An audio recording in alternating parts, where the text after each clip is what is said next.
आप जब नौकरी के लिए इंटरव्यू देने जाएं तो दही खाकर के जरूर जाएं, भगवान की कृपा से आपका कार्य होगा। बात करेंगे आज के वार्तालाप की। वापी से सुदेश जी का सवाल है, महाराज जी उत्तर दिशा की तरफ सिर करके क्यों नहीं सोना चाहिए? शहरों में तो दिशा का तो कुछ पता ही नहीं होता, मार्गदर्शन करें। देखिए पता होता है, आप पता करिए। उत्तर दिशा की ओर मुर्दे का, जब आदमी मर जाता है तो शमशान में उत्तर दिशा की ओर मुर्दे का सिर करके उसे जलाया जाता है। कहा जाता है ना कि उत्तर दिशा में गुरुत्वाकर्षण ज्यादा होता है।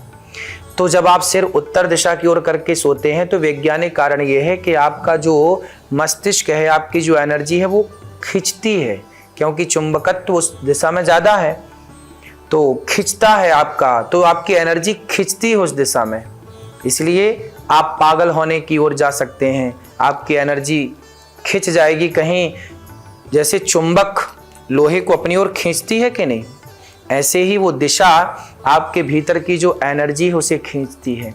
और कहीं उस खिंचाव में आपकी नसों में कोई तनाव ना पैदा हो जाए, कहीं उस खिंचाव में नसें एक गलत दिशा में ना चली जाए। खून का जो संचार है, खून की जो दिशा है, खून का जो भटकाव है, खून में भी लोहे की मात्रा है जैसा कि आप सब जानते हैं, और उस दिशा में चुंबकत्व ज्यादा है, तो कहीं जो आपका ब्लड है वो गलत दिशा में, गलत डायरेक्शन में ना चला जाए, कहीं से कहीं ना चला जाए, कहीं पागल ना हो जाए। इसलिए लंबे समय तक उत्तर दिशा की ओर सिर करके सोने से नुकसान हो सकता है, इस बात का विशेष ख्याल रखें। बात करेंगे आज के गुरु मंत्र की। क्या पैसों की तंगी दूर नहीं हो रही है? कुछ ना कुछ तंगी लगी ही रहती है। माँ के सामने सफेद वस्त्र पहनकर सफेद आसन पर बैठें और एक माला श्रीम श्रीयै नमः, श्रीम श्रीयै नमः, इस मंत्र का जाप करने से आपका धन धान्य बढ़ेगा, और श्री सूक्त का आप पाठ करेंगे तो धन धान्य बहुत बढ़ेगा। बात करेंगे आज के संस्कार की। घर से निकलते समय मीठा दही खाकर क्यों जाना चाहिए? कहा जाता है कि मीठा दही शुभ माना जाता है। घर से निकलते समय प्रवशी नगर कीजिए सब काजा, हृदय राखी कौशलपुर राजा, इस चौपाई का पाठ करें, इस चौपाई को पढ़ें, और जब भी घर से निकलें तो आकाश की ओर, ऊंचा आकाश की ओर देख करके जाएं। थोड़ा सा गुड़ घर से लेकर जाएं और दक्षिण दिशा में उस गुड़ को फेंक दें, इससे भी आपका काम अच्छा होता है। मीठा दही खाना शुभ माना जाता है क्योंकि ये परंपरा है और काम अच्छा होता है।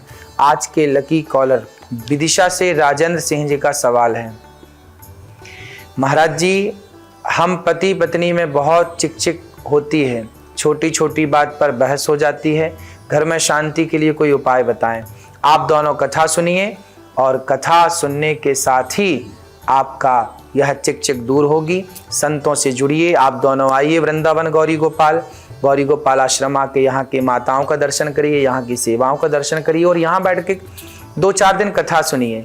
जब आप साथ में रहेंगे, कथा सुनेंगे, तो कथा से पॉजिटिविटी बढ़ेगी और आपकी जो पति पत्नी की लड़ाइयाँ हैं वो दूर होंगी।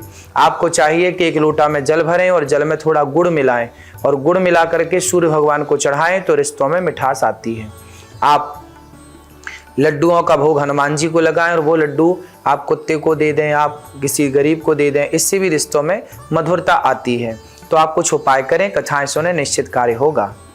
बात करेंगे कल के विषय की, सास बहू में कैसे बनेगी, क्योंकि हम सब देख रहे हैं कि घर में कलह बहुत है, तो कैसे रिश्ते बेहतर होंगे, सास बहू में कैसे रिश्ते बेहतर हों, इस पर कल चर्चा करेंगे। तो आप भी गौरी गोपाल आश्रम आइए।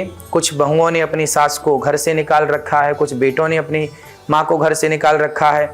इस तरह अपनी बेसहारा वृद्ध माँओं की सेवा, गौरी गोपाल में ये दास अनिरुद्ध वृद्ध माँओं की सेवा किस तरह करता है, आप भी इन माँओं की सेवा जरूर करें। आप भी बेटी बने, आप भी बेटा बने और आप भी इन बेसहारा माँओं का सहारा बने।